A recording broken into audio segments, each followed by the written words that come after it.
So throughout the ages, probably throughout the planet, maybe possibly other planets, people went deep into the mind, transcended the mind, and found a true reality.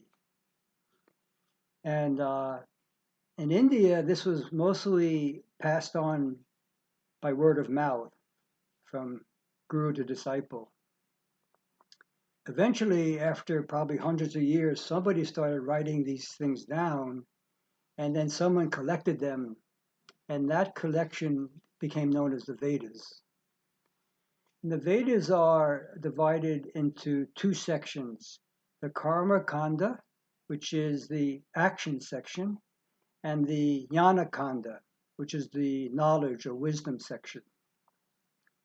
And the Karma Kanda deals with how to lead a secure, pleasurable life here, but mostly with an eye to reach a higher level, which we can call heaven. The Jnana Kanda is working with the goal of life, which is not heaven, and how to achieve that higher goal. The culture that grew up around these teachings took place originally in North India, the Indus Valley, and they called it Sanatana Dharma, the eternal truth, the eternal way. Later, when the British came, my understanding is that since they were Indus Valley, they called them the Hindus, and that's where the Hindu religion came from. But the true essence of it is called Sanatana Dharma. It's a very broad thinking. You could believe God had form.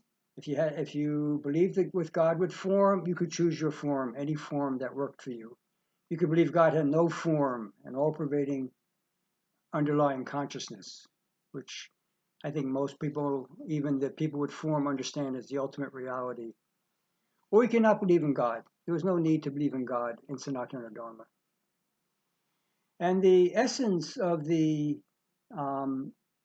Sanatana Dharma, or the essence of the Vedas, is called Vedanta. Veda Anta, the end of the Vedas. Or you could translate it as Vedanta, Ve meaning without, Danta, teeth.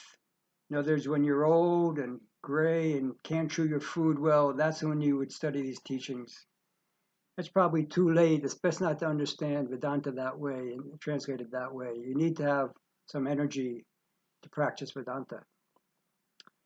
And the essence of the Vedanta is in these 700 verses called the Bhagavad Gita. And I want to close this session with a quote from Mahatma Gandhi. Let's see where I put it.